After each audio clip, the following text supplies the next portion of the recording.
Kawan, adakah di antara kita yang tak terpengaruh dengan pandemi ini? Saya rasa tidak ada, karena kalaupun ada, mungkin dia hanya seorang gila yang berkeliaran di tengah jalan tak berbusan.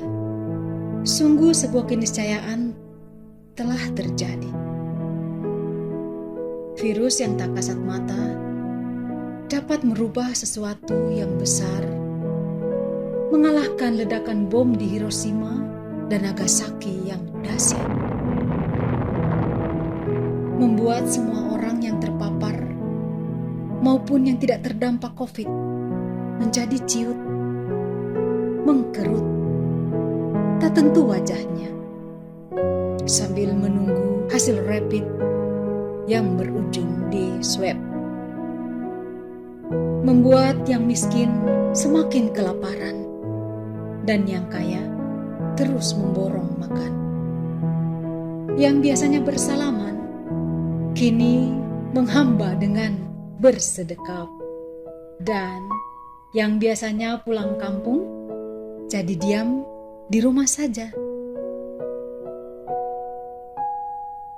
Bahkan yang kegemarannya tertawa tergelap sampai termangap, kini tersekap dalam masker yang beraneka warna. Kawan, adakah di antara kita yang menyangka bahwa virus ini dapat menghentikan segala pesta, segala ritual, bahkan dapat mengosongkan masjid, gereja, dan tempat-tempat ibadah lainnya? Saya yakin takkan pernah ada yang menyangka. Tapi nyatanya, semua aspek kehidupan dunia ini telah berubah. Semua alur kehidupan manusia bergeser, bahkan terbalik sedemikian rupa.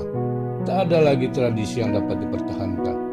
Bahkan lebaran pun kita virtualkan. Cerita tentang para pahlawan yang terdepan terulang lagi, tapi dalam dimensi yang berbeda. Tapi tujuannya sama, menyelamatkan manusia untuk manusia. Pada titik inilah kita menjadi semakin kreatif. Suara hati kita menjadi peristiwa yang terekam dalam fiksi. Kadang dramatis, kadang kelucuan yang tragis. Rapat, meeting, seminar, belajar, kuliah, bahkan kajian agama kita kemas dalam tabung yang terkotak-kotak pada layar digital. Mata kita menjadi sering melek, bukan karena kita gemar membaca buku, tapi kita hanya diberikan kesempatan berselancar tanpa kata-kata. Kawan, pada titik tertentu, wabah ini telah melahirkan satu norma baru. Walaupun tidak terlihat baru, mungkin hanya kata-katanya saja yang baru kita dengar. Agar kita sering-sering mencuci tangan dengan sabun dan air, yang mengalirkan kebiasaan baru, yang sebenarnya sudah ada sejak nenek moyang kita orang pelaut. Sekali lagi, saya mengajakmu untuk tidak saling tak mengingatkan, tak saling menggemaskan, tak saling mendiamkan, karena kita memang tidak saling menjatuhkan. Tapi kadang kita lebih percaya dengan hoax dibanding akal sehat. Kita lebih percaya dengan kata-kata orang yang tidak kita kenal di YouTube. Tatanan baru telah melahirkan informasi tanpa batas.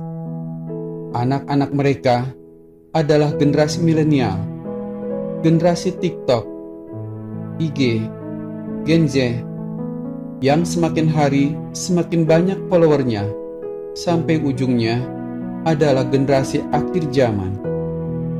Kawan, pada titik akhir inilah kita baru menyadari bahwa kita sebenarnya telah dimudahkan oleh teknologi. Dalam waktu yang bersamaan, kita juga telah dimerdekakan oleh adanya informasi, dimanjakan oleh jari-jari. Dari layar ini, kita dapat melihat dunia hanya dalam sekali klik saja. Kita tidak menyalahkan generasi kini, dan kita juga tidak bisa menyalahkan generasi nanti.